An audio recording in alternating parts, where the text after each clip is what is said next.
I am meeting with Leo Angert, that is traveling around the whole world, teaching people how to improve their natural eyesight. Yes, yes. This was completely new to me. It was. Okay, it's new to a lot of people. Yeah, I guess so. Yeah, most people think that's not possible. It's one of those things that say, oh, don't be silly, it's not possible. Right? But in actual fact, it is possible. I wore glasses myself for 26 years. And 22 years ago, I found out how to get rid of them. And since 18 years, I've been doing this workshop, which is now the 10th one we do in Stockholm in 2 years. So in Stockholm, when I came the first time to Stockholm, people say, well, what's that? Right? So it's completely new, completely surprising. But then, of course, when they realize that it's possible, then say, oh, I want to do this. Right? Because most people are not happy with their glasses. No, the glasses tend to get stronger and stronger, and your eyes begin to hurt and all that. So how is this possible? Think of it as physiotherapy for the eyes. Like, for example, if you break an arm or leg skiing, after the cast go off, you have to do physiotherapy to get the function back. So with your glasses, or your eyes are not functioning the way they should, so you wear the cast. The glasses are the cast. So if you train your eyes, then it comes back. It's the focusing of the eye is done by muscles. Okay, so muscles can be trained, just like any muscle. Right. Okay, so that's a simple. It's that simple, right? So that's why it's surprising that it's not. Nobody has really discovered this before, or have not done anything about it. Right. See, because I mean, when you think about it, it's an obvious thing. Yeah, it sounds very obvious when you say it. Yes. But you've been doing a lot of studies around it. Yes, too. Because again, the beginning is people don't believe it's possible. So even you show them, and I speak from personal experience because I wore glasses for 26 years. And as I said, 22 years ago I got rid of them. So I'm a living example that it is possible. I did exercises for 3 months, got from the top of the eye shot to the bottom. And that's it, 22 years ago. I think it's amazing. It is. Yeah, in some ways it is. And then for 5 years I didn't do anything, no exercises, no nothing. And then 18 years ago I started doing the workshops around the world. And now I do workshops in many different places. Like every year I'm 2 months in Australia, do 6 cities in Australia. I work in Germany, I work in Austria, and work in Sweden, right? Everywhere. But you notice a difference between the countries too? Because you said there's things with children that is studying a lot in... in Asia, for example, in Singapore, 20% of the 7-year-olds are nearsighted. This is to do with the Chinese culture, because the Chinese, they want their children to be able to write at age 5, which is too early, so therefore they start ruining their eyes. And also the intense schoolwork, that intense homework and intense effort there is to teach children all sorts of things in China. So they grow up, so at age 7, 20% are nearsighted, but by the time those children becomes 15, it's 89%, which is a world record. In Sweden, it is maybe, 20, 30%, something like that. It goes up. Because we bring the computers? Because you're using computers, iPads, so therefore you're training your eyes to be near. And we adapt to that. Yeah, you have to adapt. This is the key principle. If you are only looking at your computer screen, the visual system simply adapts to that, and therefore this becomes the norm, and then you can't see any further. Typically what happens is you look up the window and to look at the weather, and you discover that it takes a while to focus. That's because the focusing system has now lost some flexibility. And if you don't do anything, in a month or 2, you'll be in glasses. Right? Because the system adapts. Yeah. And this is the key. And this is the problem with children. So if you give a baby which is beginning to cry, give the baby the phone or the iPad, then they are fascinated by the colors and then they keep quiet, but it's not good for the baby. Right? Because then they will start their journey of becoming bats. Right? What is the distance someone that is not in this culture, how far can we actually see? What is possible? Yes. It's quite amazing, actually. If, like, for some Aborigines in Australia, the native people, they can see a sheep 3 kilometers away. The Maasais in East Africa, or almost all the native African people, or South American people, like the Maasais, they can see their friends 1.5 kilometers down the road. But they actually see it. It's not just a feeling. They actually see it. They can name the person. Sailors on the ocean, they can see the mast of a ship over the horizon. They don't see the ship, just the mast. Of course, the weather has to be clear. Right. But the horizon is 25 kilometers away. Right? So that's normal. It's nothing unusual. We are so limited. Yeah, in many ways, because we allow the limitations to sort of, create boundaries around us. But really, I mean, there are also people who can see the moons around Jupiter without a telescope. That's good eyesight. Yes. But you also talk about the power of to believe it, to believe in things, and we is that a part of it? often buy into things, like, for example, this whole thing with reading glasses. Okay, so people, they believe that around 45, the arms are not long enough anymore. Right. This has really to do with your lifestyle, because not everybody gets it. There are people in their 70s and their 80s who never use glasses even for reading. One gentleman told me his mother, 92, could still thread a needle without glasses. So there's no expiry date in your eyes. It's not something that sort of, there's a gene that sort of comes up and say, oh, now you need the reading glasses. It's because of the way that we are, our culture is, and the way that we are. So it's not everybody who gets it. But of course, if you start wearing reading glasses, most people who do that, they realize that it gets worse and worse and worse. Yeah. And then you get into progressive lenses, which is even worse.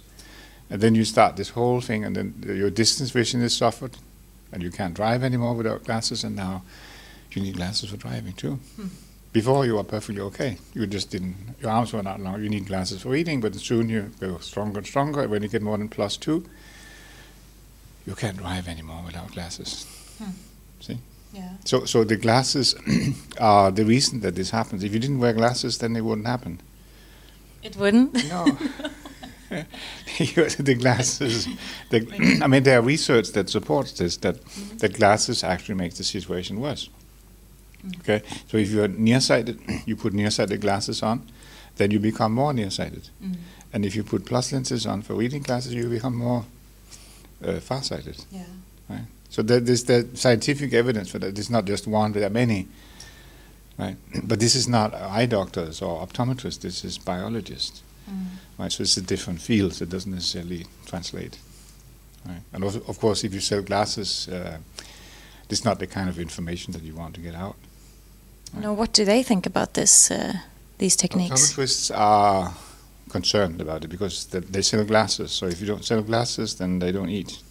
Right. Therefore, they are not so excited about this. But have you found some that are truly interested in it? There is a group of optometrists called behavioral optometrists. They believe you can train the eyes, but they're not ready to go as far as you can get rid of your nearsight. You can get rid of your astigmatism. They say you can maintain so your vision doesn't get worse, but they don't go the full step. They do a lot of research, but there are very few of them. Because to be an optometrist, you have to make your money, you have to sell glasses. And the most expensive glasses you can sell, the better, because this is bringing the money in to pay for the rent, for the whatever. Of course. So some doctors are more interested because they're not really interested in selling glasses.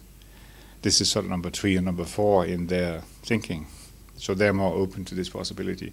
But especially with children, like we have many children, like here in this workshop, we have a couple of young people who suffer greatly because their eyes are not working the way they should. Like the coordination of the eyes, so they have difficulty reading. And this can affect them greatly. I mean, they become, they think they're dumb, right? They think they're worthless, they think that they're useless. Because they get so much feedback, they're under so much pressure. But the problem is that they have not found somebody who can say, oh, this is the problem. The eyes are not checked in relation to learning. Right. And 78% of children with reading difficulties have problems with their coordination of the eyes, right? And this is not checked.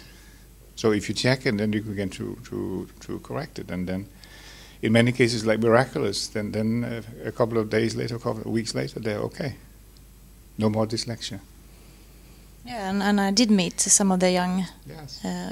guys in here that Yeah. had exactly that problem. Yeah. And Makes it gave them a whole new life. make a whole lot of difference to them. Yeah. Yes. Yeah. Because now, because the problem they had is really a small one, but the problem is that the society does not check. Right? It's or this is a limitation because glasses does not help. Surgery doesn't help. Right. So therefore, optometry is out. Ophthalmology is out. Okay. So it doesn't. It's more like physiotherapy. But physiotherapists, they don't learn anything about that. You don't go to the physiotherapist because you can't learn. You should, in fact, do that. But most people don't do this. So they just struggle to do it more, read more, you get extra time to read, extra this and that. But you have not addressed the basic problem that the child has, that the words jump and they lose coordination, and I mean, the eyes move back and forth and up and down and so forth. And then they can't concentrate, of course. Makes them really tired. Yes. So there's a lot of, like for example, I mean, this is shocking. The ADD, attention deficit disorder, there are 4 of the I think that there's 6 or 8 different criteria to determine if somebody's ADD, attention deficit. 4 of them are exactly the same thing you look for when you have eye coordination problem. So you don't know, do you just have an eye coordination problem, or do you actually have ADD? Right. You see, so That's a good this way question. there's no blood test for ADD. No. But the ADD is often a reaction to the frustration that they feel, right? Because they feel abandoned, and sometimes they are unfairly compared with siblings who are okay. Right. Your sister's okay, so why aren't you? Which is unfair, but this is often what happens. Right? Very interesting Yeah. to know, yeah. What about this with surgery? I know a lot of people do that today. Eye surgery. Laser surgery. Laser surgery is a mechanical intervention. What happens is that you cut something off the cornea. The cornea is the most powerful form of focusing. 80% of your focusing happens by the cornea.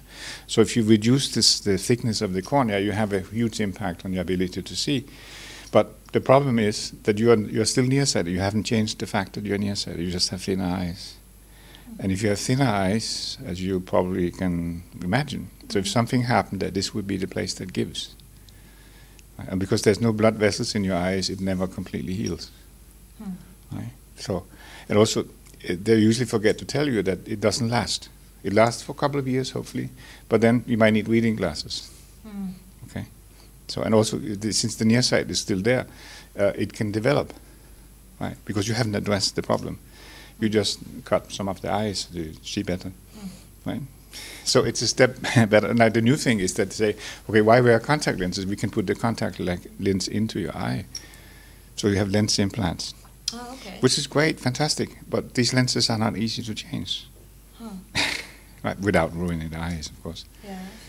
See? And I've seen just with this workshop how fast things are changing when you get the right training for your eyes. It's like physiotherapy for your eyes, right?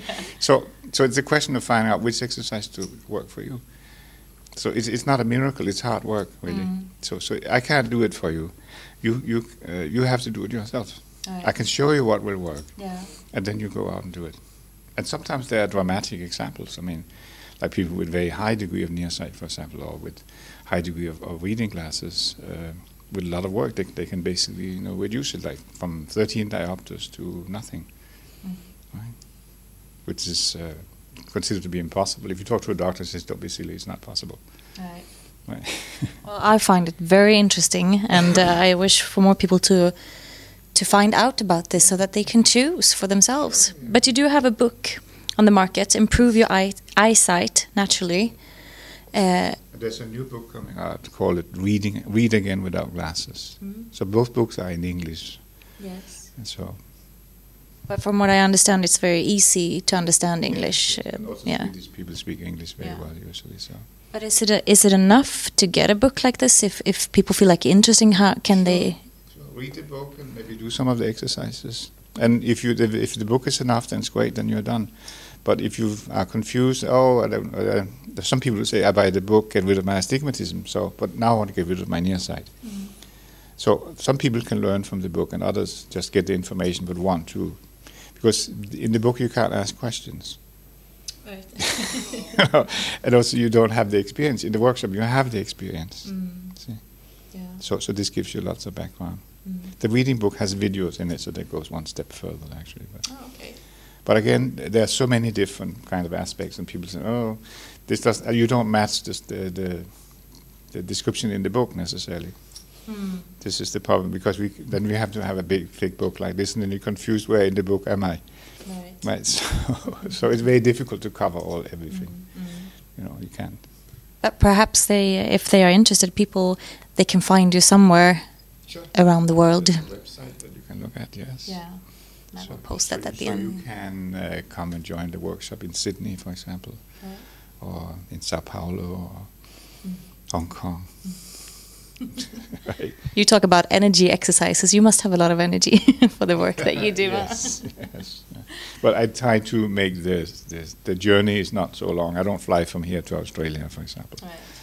I stop over in the Middle East and then go to Asia, and then so the small hubs. You know. Yeah. How did you find out about this in the first place?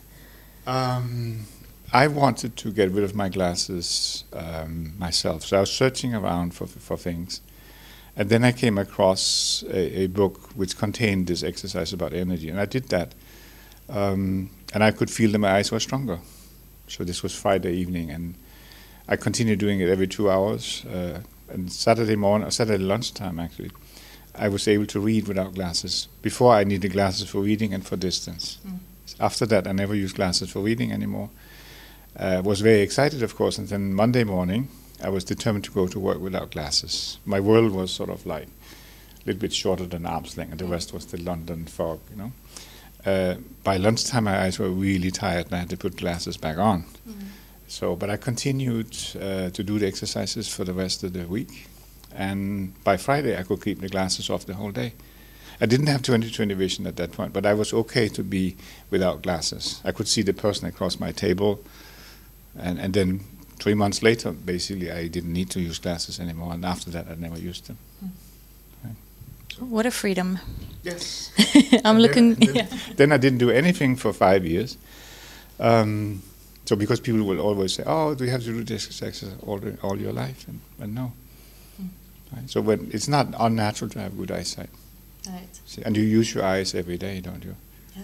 So they're always exercised. You know. Yeah. Thank you so much, Leo. You're welcome. Thank you for making this possible. To spread the word so more people in Sweden can have natural eyesight. Absolutely. And especially the children.